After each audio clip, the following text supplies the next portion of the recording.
So welcome back to the Rani YouTube channel guys. Actually ಇವತ್ತು ನಮ್ಮ pregnancy journey, ಅದೇ ನನ್ನ ವೈಫ್ ಪ್ರೆಗ್ನೆನ್ಸಿ ಜರ್ನಿ 5 ತಿಂಗಳು ತುಂಬಿ ಆಲ್ಮೋಸ್ಟ್ ಒಂದು 20 ಡೇಸ್ ರನ್ನಿಂಗ್ ಆಗ್ತಾ ಇದೆ. ಸೊ 5 ತಿಂಗಳಿಗೆ ಒಂದ್ಸಲ ಚೆಕಪ್ ಮಾಡಿಸಿದ್ವಿ. ಅವರು 5 ತಿಂಗಳು ಆದಮೇಲೆ ಸ್ಕ್ಯಾನಿಂಗ್ ಬರೆದಿದ್ರು. ಸೊ 5 ತಿಂಗಳಲ್ಲಿ ಏನೂ ಗೊತ್ತಾಗಲ್ಲ. ಸೊ ಇನ್ನೊಂದು 20 ಡೇಸ್ ಬಿಟ್ಕೊಂಡು ಬನ್ನಿ, ಅವಾಗ 5 ತಿಂಗಳು ಬೇಬಿ ಸ್ಕ್ಯಾನಿಂಗ್ ಮಾಡ್ಸೋಣ ಅಂತ ಹೇಳಿದ್ರು. ಅದಕ್ಕೆ ಇವತ್ತು ಬಂದು 23 ಡೇಟು. ಸೊ ಓಕೆನಾ, ಇವತ್ತು ನಾವು ಹೊರಡ್ತಿದ್ದೀವಿ ಸ್ಕ್ಯಾನಿಂಗ್ಗೆ. ಇವತ್ತು ಸಿಕ್ಕಾಪಟ್ಟೆ ಕೆಲಸ ಇದೆ. ಏನಂತಂದ್ರೆ ಇವತ್ತು TT ಇಂಜೆಕ್ಷನ್ ಕೂಡ ಮಾಡಿಸ್ಕೋಬೇಕು. ಆಲ್ರೆಡಿ ಒಂದು ಇಂಜೆಕ್ಷನ್ ಇವ್ರು ಮಾಡಿಸ್ಕೊಂಡಿದ್ದಾಳೆ. ಅದಾದ್ಮೇಲೆ ಇವಾಗ TT ಇಂಜೆಕ್ಷನ್ ಇನ್ನೊಂದು ಕೈಗೆ ಮಾಡ್ತಾರೆ. ಅದಾದ್ಮೇಲೆ ಡಾಕ್ಟರ್ ಚೆಕಪ್ಗೆ ಹೋಗ್ಬೇಕು. ಸ್ವಲ್ಪ ಬ್ಯಾಂಕ್ ಕಡೆ ಕೆಲಸ ಇದೆ, ಸ್ವಲ್ಪ ಇನ್ನು ಬೇಜಾನ್ ಕೆಲಸಗಳಿದಾವೆ. ಇವತ್ತು ಇನ್ನ ನೋಡಿ, ಆಕ್ಚುಲಿ ಇವಳಿಗೆ ನಾನು 8:30 ಎದ್ದೇಳಿಸ್ತಾ ಇದ್ದೀನಿ. ಇವಾಗ ಎಷ್ಟು ಗೊತ್ತಾ ಟೈಮು? 12 ಗಂಟೆ ಹತ್ತತ್ರ ಆಗಿದೆ. ಏನಕ್ಕೆ ಹಿಂಗೆಲ್ಲ ಹಾಸ್ಪಿಟ್ಲ್ ಕೆಲಸ ಬೇಗ ಮುಗಿಸ್ಕೊ ಹೋಗ್ಬೇಕು ಅನ್ನೋದು ಒಂಚೂರು ಗೊತ್ತಿಲ್ಲ ಗೈಸ್. ಹುಡುಗಿರ್ಗೆ ಗೊತ್ತು, ಕನ್ನಡ ಮುಂದೆ ನಿಂತ್ಕೊಂಡು ಮೇಕಪ್ ಮಾಡ್ಕೊಂಡು ಅಷ್ಟೇ ಗೊತ್ತಿರೋ ನಿಮ್ಗಳಿಗೆಲ್ಲ. ನಾನು ಅವಾಗಲಿಂದ ಕಾಯ್ತಾ ಇದ್ದೀನಿ, ಇದ್ದೇಳು ಹೋಗ. ಆದ್ರೆ ಇವಾಗ ರೆಡಿ ಆಗಿದ್ರೆ ಕಾಯ್ತಾಳೆ. ಇನ್ನ ತಿಂಡಿನೂ ಕೂಡ ಮಾಡಿಲ್ಲ guys. So welcome back to the Rani YouTube channel guys. Actually ಇವತ್ತು ನಾವು ಹೊರಟಿದೀವಿ ಬೇಬಿಯ ಸ್ಕ್ಯಾನಿಂಗ್ ಮಾಡ್ಸೋದಕ್ಕೆ. ಇವಾಗ 5 ಮಂತ್ ಆದ್ಮೇಲೆ ರನ್ನಿಂಗ್ ನಡೀತಾ ಇದೆ. ಆಕ್ಚುಲಿ 5 ಮಂತ್ಗೆ ನಾವು ಏನ್ ಅನ್ಸುತ್ತೆ ಕಮ್ಮದು? ಖುಷಿ ಆಗ್ತಿದ್ಯಾ? ಇವಳು ನೋಡಿ, ಇವಳಿಗೆ 10 ಗಂಟೆಯಿಂದ ಹೇಳ್ತಾ ಇದ್ದೀನಿ ರೆಡಿ ಆಗು ಅಂತ. ಲಾಸ್ಟ್ ಮಂತ್ ಒಂದು TT ಇಂಜೆಕ್ಷನ್ ಆಗಿದೆ. ಇವಾಗ ಇನ್ನೊಂದ್ ಕೈಗೆ ಇಂಜೆಕ್ಷನ್ ಹಾಕ್ತಿದ್ರೆ ಚುಚ್ಚಿಸ್ಕ. ಓಕೆನಾ ಗೈಸ್, ಬನ್ನಿ ಹೋಗೋಣ. ಟೈಮ್ ಆಯ್ತು, ಸಿಕ್ಕಾಪಟ್ಟೆ ಟೈಮ್ ಹೋಗ್ಬಿಟ್ಟಿದೆ. 12:30 ಒಳಗೆ TT ಇಂಜೆಕ್ಷನ್ ಕೊಡೋದು. ಆಲ್ರೆಡಿ ಇವಾಗ ಬಂದು 11:45 ಹತ್ತತ್ರ ಆಗಿದೆ. ಹೋಗೋಣ, TT ಇಂಜೆಕ್ಷನ್ ಹಾಕ್ಸೋಣ. ಅದಾದ್ಮೇಲೆ ಬಂದು ಮನೆಗೆ ಬಂದು ತಿಂಡಿ ಮಾಡ್ಕೊಳ್ಳೋಣ. ತಿಂಡಿ ಮಾಡಾದ್ಮೇಲೆ ಡಾಕ್ಟರ್ ಚೆಕಪ್ ಹತ್ರ ಹೋಗೋಣ, ಸ್ಕ್ಯಾನಿಂಗ್ ಮಾಡ್ಸೋಣ. ಅದೆಷ್ಟೊತ್ತಾಗುತ್ತೆ ಅಂತಂದ್ರೆ ನಿಜ ಹೇಳ್ತೀನಿ, ತಿಂಗ್ಳಿಗೆ ಒಂದ್ಸಲ ಎಷ್ಟು ಹಾಸ್ಪಿಟ್ಲಿಗೆ ಹೋಯ್ತು ಅಂದ್ರೆ 1 ದಿನ ಕಂಪ್ಲೀಟ್ಲಿ ಬೇಕು ಗಾಯ್ಸ್. ಅಷ್ಟು ರಶ್ ಇರುತ್ತೆ ಅನ್ಕೊಳ್ಳಿ ಗಾಯ್ಸ್. ಫೈನಲಿ TT ಇಂಜೆಕ್ಷನ್ ಮುಗೀತು. ಬ್ಲಡ್ ಬತ್ತೈತಾ? ಮುದ್ದು ಬ್ಲಡ್ ಬತ್ತೈದ್ಯಾ? ಬ್ಲಡ್ ಬತ್ತೈತಂತೆ ಗಾಯ್ಸ್. ಒಳಗಡೆ ವಿಡಿಯೋ ಮಾಡೋಕ್ಕಾಗಲಿಲ್ಲ. ಆ್ಯಕ್ಚುಲಿ ನಂಜನಗೂಡಲ್ಲಿ ದೊಡ್ಡ ಗೌರ್ಮೆಂಟ್ ಹಾಸ್ಪಿಟಲ್ ಇದೆ, ಅಲ್ಲಿ ತಗೊಳ್ಳೋದು. ಆ್ಯಕ್ಚುಲಿ ಅಲ್ಲಿ ಸಿಕ್ಕಾಪಟ್ಟೆ ರಶ್ ಇರುತ್ತೆ. ಅಲ್ಲಿ ಹೋದ್ರೆ ಅದಕ್ಕೆ ಅಂತಾನೆ ಒಂದಿನ ಆಗೋಗುತ್ತೆ. ಇಲ್ಲಿ ಜಸ್ಟ್ ಯಾರಿಗೂ ಗೊತ್ತಿಲ್ಲ ಇದು. ಹಾಗಾಗಿ ಇಲ್ಲಿ TT ಇಂಜೆಕ್ಷನ್ ಕೊಡ್ತಾರೆ. ಇಲ್ಲಿ ನಾವು ಮನೆ ಹತ್ರನೇ ಇದೆ, ಅದಕ್ಕೋಸ್ಕರ ಇಲ್ಲಿ ಬಂದು ತಗೋತೀವಿ. ಇದಾದ್ಮೇಲೆ ಇವಾಗ ನಾವು ಹೊಡ್ತಿದೀವಿ. ಚುಚ್ಚಿಸ್ಕೊಂಡ ಹೇಳ್ತಸ್ ರಕ್ತ ಬತ್ತಿದಿ ಇಲ್ಲ ಬಿಡು, ಹೊರ್ಸು ಸರಿ ಹೋಯ್ತೆ. ಅದಕ್ಕೆ ಇದನ್ನ ಹಾಕ ಬರ್ಬೇಕು ಅನ್ನೋದು. ಶೈಟ್ ಹಾಕ ಬಂದವಳು, ನನ್ನ ಶೈಟು ಎಲ್ಲ ನನ್ನ ಬಟ್ಟೆಗಳು ಹಾಕ ಉಚ್ತಾಳೆ. ಎಲ್ಲ ಎಂತಿದ್ದೀರು ಇದೇ ಕೆಲಸ, ಗಂಡನ ಬಟ್ಟೆಗಳು ಹಾಕ ಉಚ್ಚ. ಮುಗಿತ TT ಇಂಜೆಕ್ಷನ್. ಇವಾಗ ತಿಂಡಿ ಮಾಡೋಣ. ಫಸ್ಟ್ ಕೆಸಿತೈತೆ 12 ಗಂಟೆ ಕೋಪಿಸ್ಕೊಂಬಿಟ್ಟಾಳೆ. ಬಟ್ ರೇಗ್ ಬಿಟ್ಟೆ ಗಾಯ್ಸಿ ಇವಳಿಗೆ. 12 ಗಂಟೆ ಆಯಿತು, ತಿಂಡಿ ಮಾಡಿಲ್ಲ ಗೊತ್ತಾ. ಆಮೇಲೆ ಇಂಜೆಕ್ಷನ್ ಬೇರೆ ಇವ್ರು 12:30 ಕ್ಲೋಸ್ ಮಾಡಿಬಿಡ್ತಾರೆ. ಏನಿತ್ತು ಇದೊಂದು ಇಂಜೆಕ್ಷನ್ ಕೊಡ್ಸಂದ್ಮೇಲೆ ಮುಗ್ದೋಯ್ತು. ಇನ್ನು ಯಾವ ಇಂಜೆಕ್ಷನ್ ಇಲ್ಲ. ಅದಾದ್ಮೇಲೆ ಇನ್ನು ಆ ಹಾಸ್ಪಿಟಲ್ ಬೇರೆ ಹೋಗ್ಬೇಕು, ಅಲ್ಲಿ ಸ್ಕ್ಯಾನಿಂಗ್ ತೆಗಿಸ್ಬೇಕು, ಡಾಕ್ಟರ್ ಲೈನಲ್ಲಿ ನಿಲ್ಬೇಕು. ತೋರಿಸ್ತೀನಿ ನಿಮ್ಗೆ ಎಷ್ಟು ರಶ್ ಇರುತ್ತೆ ಅಂತ. ಹೇಳಿದ್ರೆ ಕೇಳಲ್ಲ. ಇಲ್ಲಿ ನೋಡಿ, ತಿರ್ಗು ಬರೀ ಮುಖ ಊದಿಸ್ಕೊಂಡಿರೋದು ಅಷ್ಟೇ ಕೆಲಸ ನಿಂಗೆ. ಗಾಯ್ಸ್ ಇಲ್ಲಿ ನೋಡ್ರಿ, ಚಿತ್ರಾನ್ನ ತಿನ್ನಿಸ್ತಾ ಇದ್ದೀನಿ. ಅಲ್ಲಿ ತಿರ್ಗಿ ಕಡೆ ಮುಖ ಊದಿಸ್ಕೊತಾಳೆ. ಏನಕ್ಕೆ ಮುಖ ಊದಿಸ್ಕೊಂಡಿದ್ಯಾ? ಕ್ಯಾಮ್ರಾ ಎತ್ತಿದ ತಕ್ಷಣ ನಕ್ಬಿಡ್ತಾಳೆ. ರೇಗಾಡ್ತೀರ ಅಂದ್ರೆ ಬೆಳಿಗ್ಗೆ ತಿಂಡಿ ಎಷ್ಟು ಗಂಟೆಗೆ ಮಾಡ್ಬೇಕು? ಮಾಡ್ಕೊಡ್ತಾರೆ ನಿಂಗೆ. ಬೆಳಿಗ್ಗೆ ನೀವು ಹಾಕೋಬೇಕು. ಸಕ್ಕರೆ ಹಾಕಿಲ್ಲ ಬರೀ ಇದೇ ಆಗೋಯ್ತು ಇವಳು. ಗಾಯ್ಸ್ ಇವಾಗ ನಾವು ಹೋಗ್ತಾ ಇದ್ದೀವಿ ಹಾಸ್ಪಿಟಲ್ಗೆ. TT ಇಂಜೆಕ್ಷನ್ ಎಲ್ಲ ಕೊಟ್ಟಾಯ್ತು, ಬ್ರೇಕ್ಫಾಸ್ಟ್ ತಿಂದಾಯ್ತು. ಇದನ್ನ ಬ್ರೇಕ್ಫಾಸ್ಟ್ ಅಂತ ಹೇಳಲ್ಲ, ಸೊ ಇದನ್ನ ಬ್ರಂಚ್ ಅಂತ ಹೇಳ್ತಾರೆ. ಸೊ ಇವಾಗ 12:30 ಹತ್ತತ್ರ ಆಗಿದೆ. ಓಕೆನಾ, ಕಮಾನ್. ಇವಾಗ ನಾವು ಹೋಗ್ತಾ ಇದ್ದೀವಿ ಪಾಪು ನೋಡೋದಕ್ಕೆ. 5 ತಿಂಗಳು ಸ್ಕ್ಯಾನಿಂಗಲ್ಲಿ ಪಾಪು ನೋಡೋದಕ್ಕೆ ನಾವು ಹೋಗ್ತಾ ಇದ್ದೀವಿ ಗಾಯ್ಸ್. ಬರ್ರಿ ಹೋಗೋಣ. ನೋಡ್ಬೋದು ಎಷ್ಟು ರಶ್ ಇದೆ ಅಂತ. ಇವಾಗೆಲ್ಲ ಡಾಕ್ಟರ್ ಚೆಕಪ್ ಎಲ್ಲ ಆಗಿದೆ. ಆ್ಯಕ್ಚುಲಿ ನೋಡ್ಬೋದು, ಐಡಿಯಲಲ್ಲಿ ತೋರಿಸ್ತಾ ಇದ್ದೀನಿ. ಸೊ ಇದಾದಮೇಲೆ ಇವಾಗ ಸ್ಕ್ಯಾನಿಂಗಿಗೆ ಬರ್ತಿದ್ದಾರೆ. ಸೊ ಸ್ಕ್ಯಾನಿಂಗು ನೋಡೋಣ. ವೆಯ್ಟ್ ಮಾಡ್ತಿದ್ಯಾ?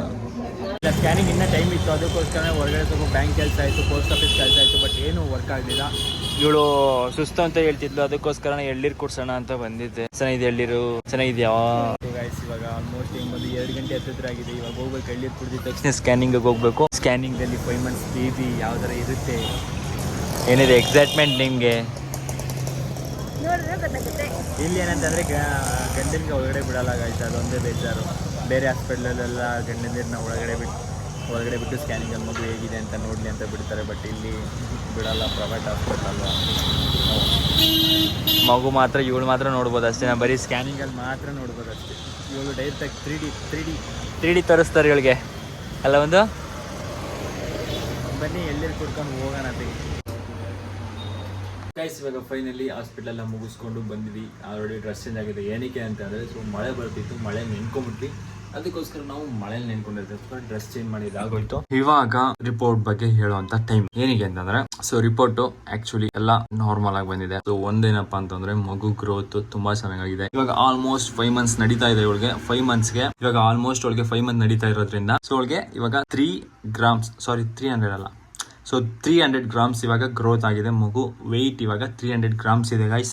ಸೊ ಏನೂ ಪ್ರಾಬ್ಲಮ್ ಇಲ್ಲ, ಎಲ್ಲ ನಾರ್ಮಲ್ ಆಗಿದೆ ಅಂತ ಹೇಳಿದ್ದಾರೆ. ಸೊ ನನಗೆ ರಿಪೋರ್ಟ್ ಮತ್ತು ಸ್ಕ್ಯಾನಿಂಗ್ ನಾನು ತೋರಿಸ್ತೀನಿ ನೋಡಿ. ಈ ಸಲ ಮಗು ಗ್ರೋತ್ ಹೇಗಿದೆ ಅಂದರೆ ಸೇಮ್ ಒಂದು ಮಗು ಯಾವ ಥರ ಇರ್ತದೋ ಆ ಥರ ನಾನು ನಿಮಗೆ ಇವತ್ತು ಸ್ಕ್ಯಾನಿಂಗಲ್ಲಿ ನಮ್ಗೆ ಗೊತ್ತಾಗಿದೆ. ಬನ್ನಿ ನೋಡೋಣ, ತೋರಿಸ್ತೀನಿ. ಎಲ್ಲಿ ಮುದು ಇಲ್ಲಿ ನೋಡ್ಬೋದು, ಓಕೆನಾ?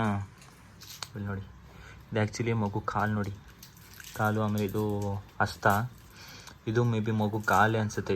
ಇದು ಕಾಲು, ಇದು ಹಸ್ತಾನೆ, ಇದು ಮಗು ನೋಡಿ. ಮಗು ಬೆನ್ಮೂಳೆ ಎಲ್ಲ ಸರಿಯಾಗಿದೆ. ಆ್ಯಂಡ್ ಇದು ಅಷ್ಟೇ, ಇದು ಮೇ ಬಿ ಇದೇನು ಸರಿಯಾಗಿ ಅರ್ಥ ಆಗ್ತಿರ ನಮಗೆ. ಓಕೆ ನೋಡಿ, ಕ್ಲಿಯರಾಗಿ ಕಾಣಿಸುತ್ತೆ ಮಗು ಹೆಂಗೆ ಮಲಗಿದೆ ಅಂತ. ಇದು ತಲೆ, ಇದು ಬೆನ್ನು, ಓಕೆನಾ? ಇದು ಈ ಸೈಡ್ ಅಂದರೆ ಒಂದು ಸೈಡ್ ಮಲಗಿರ್ತೀವಲ್ಲ ಆ ಸೈಡ್ ಕ್ಲಿಪ್. ಇದು ಏನು ಚೆನ್ನಾಗಿದೆ ಅಂತ ನೋಡಿ. ಮಗುದು ಹಣೆ ಭಾಗ, ಅದಾದಮೇಲೆ ಇದು ಮಗು ತಲೆ. ಎಸ್, ಇದು ಮಗು ತಲೆ ಒಳಗೆ ಏನೇನಿದೆ ಅಂತ ಎಲ್ಲ ತೋರಿಸಿದ್ದಾರೆ. ಆಗ ಸೊ ಸ್ಕ್ಯಾನಿಂಗಲ್ಲಿ ಏನೂ ಪ್ರಾಬ್ಲಮ್ ಇಲ್ಲ, ಎಲ್ಲ ನಾರ್ಮಲ್ ಆಗಿದೆ ಅಂತ ಬಂದಿದೆ. ಅದಾದಮೇಲೆ ಇವರು ನೆಕ್ಸ್ಟ್ ಸ್ಕ್ಯಾನಿಂಗ್ ಮೈಸೂರಲ್ಲಿ ಬರೆದಿದ್ದಾರೆ. ಮೈಸೂರಲ್ಲಿ ನೆಕ್ಸ್ಟ್ ಸ್ಕ್ಯಾನಿಂಗ್ ಎಲ್ಲ ಮುದ್ದು ನೆಕ್ಸ್ಟ್ ಸ್ಕ್ಯಾನಿಂಗ್ ಮೈಸೂರಲ್ಲಿ ಬರೆದಿದ್ದಾರೆ. ಎಸ್, ಇಲ್ಲಿ ನಂಜನಗೂಡಲ್ಲಿ ಐಡಿಯಲಲ್ಲಿ ಇಲ್ಲ ಸ್ಕ್ಯಾನಿಂಗು. ಅದಕ್ಕೋಸ್ಕರ ನೆಕ್ಸ್ಟ್ ಮಂತು ಮೈಸೂರಲ್ಲಿ ಸ್ಕ್ಯಾನಿಂಗ್ ಮಾಡಿಸ್ಕೊಂಡ್ಬಂದು ಆ ರಿಪೋರ್ಟ್ ನಮ್ಗೆ ತೋರಿಸಿ ಅವಾಗ ನಾವು ಹೇಳ್ತೀವಿ ಅಂತ ಹೇಳಿದ್ದಾರೆ. ನೆಕ್ಸ್ಟ್ ಮಂತ್ ಸ್ಕ್ಯಾನಿಂಗ್ ಮೈಸೂರಲ್ಲಿದೆ, ಇಲ್ಲಿ ಏನು ಸ್ಕ್ಯಾನಿಂಗ್ ಇಲ್ಲ. ಓಕೆ, ಎಲ್ಲ ನಾರ್ಮಲ್ ಆಗಿ ಬಂದಿದೆ. ಆ್ಯಕ್ಚುಲಿ ಇವತ್ತು ಏನಾಯ್ತು ಅಂತಂದರೆ ಇವಳು ಹೋಗೋಕ್ಕೂ ಮುಂಚೆ ಅಂದರೆ ಲಾಸ್ಟ್ 2 months ಅಂದರೆ ಇವಳು 2 months ಇದ್ದಾಗ ಅಥವಾ 1 month ಇದ್ದಾಗ ಸೇಮ್ ಇದೇ ಕೇಸ್ ಆಗಿದೆ. ಇವಳು ಹೋಗೋಕ್ಕೂ ಮುಂಚೆ ಅದೊಂದು ಪೇಷಂಟ್ ಹೋಗಿದ್ರು ಆ ಥರ. ಇವತ್ತು ಅದೇ ಸೀನ್ ಆಯಿತು. ಯಾವುದೋ ಪಾಪ ಅವಳಿಗೆ ಇನ್ನೂ 9 months ಕಂಪ್ಲೀಟ್ ಆಗಿಲ್ಲ, 7 months ಅಲ್ಲೇ ಮಗು ಡೆಲಿವರಿ ಆಗಬೇಕಂತೆ. ಏನಕ್ಕೆ ಪ್ರಾಬ್ಲಮ್ ಇದೆ ಅಂತೆ. ಅದಕ್ಕೋಸ್ಕರ ಇವಳು ಹೌದು, ಮಗು ಡೆಲಿವರಿ ಟೈಮಿಗೆ ಬಂದ್ಬಿಟ್ಟಿದೆ ಅಂತ 7 monthsಗೆ.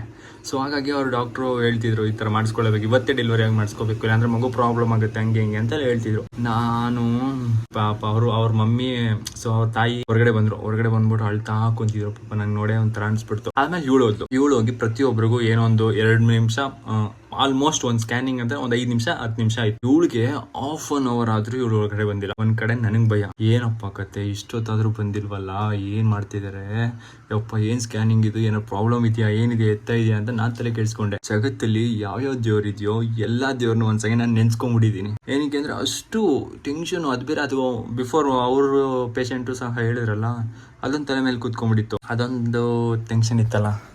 ಅದಕ್ಕೋಸ್ಕರ ಥ್ಯಾಂಕ್ ಗಾಡ್ ಏನೂ ಪ್ರಾಬ್ಲಮ್ ಇಲ್ಲ, ಎಲ್ಲ ಕ್ಲಿಯರ್ ಆಗಿದೆ. ಓಕೆನಾ? ಸೊ ದೇವ್ರ ದಯದಿಂದ ಏನೂ ಪ್ರಾಬ್ಲಮ್ ಇಲ್ಲದೆ ಎಲ್ಲ ನೀಟಾಗಿ ಆಗಿದೆ. ಹಂಗೆ ನೀಟಾಗಿ ಡೆಲಿವರಿ ಕೂಡ ಆಗೋದ್ರೆ ಅಷ್ಟೇ ಸಾಕು ಅಲ್ಲ ಮದು. ಅವಳು ಆ್ಯಕ್ಚುಲಿ ಯೂಟ್ಯೂಬಲ್ಲಿ ಸರ್ಚ್ ಮಾಡ್ತಿದ್ದಾಳೆ ಪ್ರತಿಯೊಂದು. ಅಲ್ಲಿ ಡಾಕ್ಟ್ರಿಗೆ ಅಷ್ಟೆಲ್ಲ ಫೀಸ್ ಕೊಡೋದು ಬಂದು ಅಷ್ಟೆಲ್ಲ ಫೀಸ್ ಕೊಡ್ತೀವಿ. ಇವಳು ಡೌಟ್ ಇದ್ರೆ ಯೂಟ್ಯೂಬಲ್ಲಿ ಚೆಕ್ ಮಾಡ್ಬಿಟ್ಟು ನೋಡ್ಕೊಂತ ಹೇಳ್ಕೊತಾಳೆ. ಓಕೆ ಗೈಸ್, ಇದು ಆಯ್ತು ಮುದ್ದು, ಮಳೆ ನಿಂತೈತೆ ಇವಾಗ. ಆ್ಯಕ್ಚುಲಿ ಇವಾಗ ಮಳೆ ನಿಂತಿದೆ. ಇವಾಗ ನಾನು ಇವಳನ್ನ ಮೈಸೂರಿಗೆ ಬಿಡಕ್ಕೆ ಹೋಗ್ಬೇಕು. ಸೊ ಮೈಸೂರಿಗೆ ಹೋಗ್ಬೇಕು ಇವಾಗ. ಓಕೆ, ಇಷ್ಟಿತ್ತು ಗೈಸ್ ಸ್ಕ್ಯಾನಿಂಗ್ ಗೀನಿಂಗ್ ಎಲ್ಲ. ಸೊ ಏನೋ ನಾರ್ಮಲ್ ಇಲ್ಲ. ಬನ್ನಿ ಮತ್ತೆ ಮೈಸೂರಿಗೆ ಹೋಗೋಣ.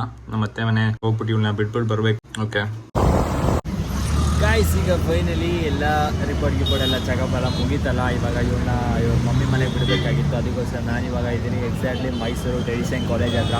ಸೊ ಇಲ್ಲಿ ಫೇಮಸ್ಸು ಗೋಬಿ ಮಾಡ್ತಾರೆ ಮತ್ತು ನೂಡಲ್ಸ್ ಮಾಡ್ತಾರೆ ಅಂತ ಹೇಳಿದ್ದು. ಮಧ್ಯಾಹ್ನ ಬೇರೆ ಏನು ಊಟ ಮಾಡಿರಲಿಲ್ವಲ್ಲ, ಏನು ಮಾಡೋಣ, ಅಲ್ಲೇ ಆಲ್ಮೋಸ್ಟ್ 4:15 ಆಗೋಗ್ಬಿಟ್ಟಿತ್ತು. 3:15 ಆಗೋಗ್ಬಿಟ್ಟಿತ್ತು. 4:15 ಆಗೋಗ್ಬಿಟ್ಟು. ಸೊ ಗೈಸ್ 4:15 ಆಗೋಗ್ಬಿಟ್ಟಿತ್ತಲ್ಲ, ಅದಕ್ಕೋಸ್ಕರ ಊಟ ಮಾಡಿರಲಿಲ್ಲ. ಅದಕ್ಕೆ ಇಲ್ಲಿ ಲೈಟಾಗಿ ಒಂದು ನೂಡಲ್ಸ್ ತಿನ್ಕೊಂಡು ಹೋಗೋಣ ಅಂತ ಹೇಳ್ಬಿಟ್ಟು ಇವತ್ತು ಬಂದಿದ್ದೀವಿ. ನೋಡ್ಬೋದು ಮೈಸೂರಲ್ಲಿ. ಹಾಂ, ಬಿಸಿ ಬೇಕಾ? ಆಯ್ತು, ಇಲ್ಲಿ ಮೈಸೂರು ವೆದರ್ ಮಾತ್ರ ಫುಲ್ ಸೈಕಾಗಿದೆ ಅಂದ್ಕೊಳ್ರಿ. ಅವಾಗೇನೋ ಫುಲ್ ಮಳೆ ಬಂದು ಆಲ್ಮೋಸ್ಟ್ ಮಳೆ ನೆನ್ಕೊಂಡ್ಬಂದ್ವಿ. ಅಷ್ಟೊಂದೇನು ಮಳೆ ಇಲ್ಲ. ಸೊ ನೆನ್ಕೊಂಡ್ಬಂದಿದ್ವಿ. ಅವಾಗೇನೋ ಇವಾಗ ನೂಡಲ್ಸ್ ತಿನ್ಕೊಂಡು ಇಲ್ಲಿಂದ ನಮ್ಮ ಅತ್ತೆ ಮನೆ ಜಸ್ಟ್ 5 minutes ಅಷ್ಟೇ ಹೋಗ್ಬಿಡೋಣ.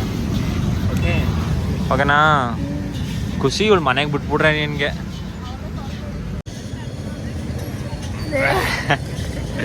ಗಾಯ್ಸ್ ನೂಡಲ್ಸ್ ತಿಂತಾ ಇದ್ದೀವಿ ಗಾಯ್ಸ್ ಇವಾಗ. ನನ್ನ ಬೇಬಿ ನೋಡಿ ಎಷ್ಟು ಚೆನ್ನಾಗಿ ಕಾಣ್ತಾನೆ. ಇದೊಂದು ಬೇಬಿ ಅಲ್ಲಿ ಹೊಟ್ಟೆ ಒಳಗೆ ಇರೋದು ಇನ್ನೊಂದು ಬೇಬಿ, ಒಟ್ಟು ಮೂರು ಬೇಬಿ ಇವಾಗ. ಗಾಯ್ಸ್ ಇವಾಗ ನಾವು ಬಂದಿದ್ದೀವಿ ಸಿಟಿಗೆ. ನೋಡ್ಬೋದು ಇನ್ನೂ ಲೈಟಿಂಗ್ಸ್ ಆಫ್ ಮಾಡಿಲ್ಲ ಗಾಯ್ಸ್. ಇನ್ನೊಂದು ನಾಳೆ ಒಂದೇ ದಿನ ಬ್ಯಾಲೆನ್ಸ್ ಅಷ್ಟೇ. ನಾಳೆ ಕ್ಲೋಸ್ ಆದರೆ ಮುಗೀತು, ಟ್ರಾಫಿಕ್ ಎಲ್ಲ ಕ್ಲಿಯರ್ ಆಗುತ್ತೆ. ಸೊ ಲೈಟಿಂಗ್ಸ್ ಇನ್ನೂ ಮಸ್ತಾಗಿ ಕ್ರೇಜಿ ಆಗೈತೆ. ಇವಾಗ ನಾವು ಬಂದಿದ್ದೀವಿ ಮಾರ್ಕೆಟ್ಗೆ ಹೋಗೋಣ ಅಂತ. ಏನಕ್ಕೆ ಅಂತಂದರೆ ಸೊ ಸ್ಕೂಟ್ಸ್ ಎಲ್ಲ ಖಾಲಿಯಾಗಿ ಹೋಗ್ಬಿಟ್ಟಿತ್ತು. ಸೊ ಸ್ಕೂಟ್ಸ್ ತೊಗೊಳ್ಳೋಣ ಅಂದ್ಕೊಂಡು ನಾವು ಇವಾಗ ಬಂದಿದ್ದೀವಿ ಮಾರ್ಕೆಟ್ಗೆ ಹೋಗಬೇಕು. ಸೊ ಇನ್ನೂ ಹೋಗಿಲ್ಲ. ಬನ್ನಿ ಇವಾಗ ಎಕ್ಸಾಕ್ಟ್ಲಿ ಟೈಮ್ ಒಂದು 8 ಗಂಟೆ ಆಗಿದೆ. ಓಕೆ, ಟ್ರಾಫಿಕ್ ಕ್ಲಿಯರ್ ಮಾಡ್ತಾ ಇದ್ದಾರೆ. ಅಲ್ಲಿ ತನಕ ಒಂದು ಬ್ಲಾಗ್ ಆಗುತ್ತೆ. ಓಕೆ ಕಮಾನ್ ಇಟ್ಕೊಂಬುದು ಬೇಗ. ಗಾಯ್ಸ್ ಇವಾಗ ಆಲ್ಮೋಸ್ಟ್ ನಾವು ತರಕಾರಿಗಳೆಲ್ಲ ತೊಗೊಂಡಾಯ್ತು. ನೋಡ್ರಿ ಇಷ್ಟೆಲ್ಲ ತೊಗೊಂಡಾಯ್ತು. ಇವಾಗ ಮಾರ್ಕೆಟ್ ಒಳಗೆ ಹೋಗ್ಬೇಕು. ಮಾರ್ಕೆಟ್ ಒಳಗೆ ಹೋಗ್ಬಿಟ್ಟು ಸ್ವಲ್ಪ ಅಲ್ಲೊಂದು ಸ್ವಲ್ಪ ತರಕಾರಿಗಳು ತೊಗೋಬೇಕು. ಓಕೆನಾ? ಏನಂತೀರಿ? ಸೊಪ್ಪು ತಗೋಬೇಕು ಗಾಯ್ಸ್. ಆಮೇಲೆ ಇಲ್ಲಿ ನೋಡಿ ಲೈಟಿಂಗ್ಸ್ ಇವಾಗ ಜಸ್ಟ್ ಹಾಕಿದ್ರು, ಅವಾಗಿಂದ ಹಾಕಿರಲಿಲ್ಲ. ಇವಾಗ ಜಸ್ಟ್ ಹಾಕಿದ್ದಕ್ಕೆ ಏನು ಬೆಳಕು ಅಂತ ಅನ್ಕೋತೀರಾ? ಅದಾದ್ಮೇಲೆ ಇವಾಗ ನೋಡಿ ಹೆವಿ ಕೊಚ್ಚೆ ಎಲ್ಲ ಹೆವಿ ಚಾರ್ತೈತೆ ಗಾಯ್ಸ್. ಇಲ್ಲಿ ನೋಡಿ ಮಾರ್ಕೆಟ್ ಒಳಗೆ ಬಂದಿದ್ದೀವಿ. ಮಾರ್ಕೆಟ್ ಒಳಗೆ ಫುಲ್ಲು ಎಲ್ಲ ಜನ ಎಲ್ಲ ಖಾಲಿ. ಏನಕ್ಕೆ ಅಂತಂದರೆ ಒಂದು ಮಳೆ ಬಂದು ಎಲ್ಲ ಎಲ್ಲ ಹಾಳು ಮಾಡಿಬಿಟ್ಟಿದ್ದಾರೆ. ಎಲ್ಲ ಹಾಳಾಗ್ಬಿಟ್ಟಿದೆ ಮಳೆ ಬಂದು. ನೋಡ್ರಿ ಪಾಪ ಎಲ್ಲ ವ್ಯಾಪಾರಸ್ಥರು ಫುಲ್ ಖಾಲಿ. ಏನು ಮಾಡೋಕ್ಕಾಗಲ್ಲ, ಮಳೆ ಬಂದ್ರೆ ಎಲ್ಲ ಪ್ರಾಬ್ಲಮ್. ಸಂಬಾರಿಲಿ ಹೋಯ್ತವ್ರು ನೋಡ್ರಿ ಗಾಯ್ಸ್ ಹೆಂಗ್ ಹೋಯ್ತವ್ರೆ ಅಂತ. ಗಾಯ್ಸ್ ಫೈನಲಿ ಎಲ್ಲ ಮುಗೀತು ಗುರು. ಲೈಟಿಂಗ್ಸ್ ನೋಡ್ಬೋದು. ನಾಳೆ ಒಂದ್ ದಿವಸ ಅಷ್ಟೇ ಮೈಸೂರಲ್ಲಿ ಲೈಟಿಂಗ್ಸು, ಅದಾದ್ಮೇಲೆ ಫಿನಿಶ್. ಮುದ್ದು ಏನಂತೀಯ? ಆಕ್ಚುಲಿ ನಾವು ಮೈಸೂರಿಂದ ಬಂದ್ವಿ. ಸೊ ಮಳೇಲಿ ನೆನ್ಕೊ ಬಂದ್ವಿ. ಮನೇಲಿ ಸುಮ್ಮನೆ ಕುಂತಿದ್ವಿ. ಸೊ ತರಕಾರಿಗಳು ಮತ್ತೆ ಇದು ಫ್ರೂಟ್ಸ್ ಎಲ್ಲ ಖಾಲಿಯಾಗಿ ಹೋಗ್ಬಿಟ್ಟಿತ್ತು. ಇನ್ನೇನು ಮಾಡೋಣ, ಇರು ಫ್ರೂಟ್ಸ್ ಎಲ್ಲ ಖಾಲಿಯಾಗಿ ಹೋಗ್ಬಿಟ್ಟಿತ್ತಲ್ಲ. ಅದಕ್ಕೆ ಏನು ಮಾಡಿದ್ರೆ ಸೊ ಸಡನ್ನಾಗಿ ಪ್ಲ್ಯಾನ್ ಆಯಿತು. ಬರೋ ಫ್ರೂಟ್ಸ್ ಎಲ್ಲ ಎತ್ಕೊಂಡು ತರಕಾರಿಗಳನ್ನೆಲ್ಲ ಎತ್ಕೊಂಡು ಇವಾಗ ನಾನು ಹೋಗ್ತಾ ಇದ್ದೀನಿ ನಮ್ಮ ಅತ್ತೆ ಮನೆಗೆ. ನೀನು ಇದನ್ನು ಟೈಮ್ ಸರಿಯಾಗಿ ತಿನ್ಬೇಕು ಆಯಿತಾ? ಮಗು ಇನ್ನು ನೆಕ್ಸ್ಟ್ ಮಂತ್ ಸ್ಕ್ಯಾನಿಂಗ್ ಹೇಳಿದ್ರಲ್ಲ, ಅಲ್ಲಿ ತನಕ ಗ್ರೋತ್ ಆಗ್ಬಿಡ್ಬೇಕು ಮಗು. ಹಾಂ ಮಮ್ಮಿ ಅಂತ ಕೂಗ್ಬೇಕು ಆಯಿತಾ? ಡ್ಯಾಡಿ ಅನ್ನಿಸ್ತೀನಿ ನಾನು ಬೇಕಾದ್ರೆ ಆಮೇಲೆ. ಓಕೆನಾ? ಸೊ ಗೈಸ್ ಇವಾಗ ಹೊರಡೋಣ. ಜಾಸ್ತಿ ಟೈಮ್ ವೇಸ್ಟ್ ಮಾಡೋದು ಬೇಡ, ಟ್ರಾಫಿಕ್ ಆಗ್ತಾ ಇದೆ. ಇದರಿಂದ ಇನ್ನೇನು ಬ್ಲಾಗ್ ಇಷ್ಟಿತ್ತು ಗೈಸ್. 5 ಮಂತ್ಸ್ ಸ್ಕ್ಯಾನಿಂಗ್ ಇತ್ತು ಬ್ಯಾಗು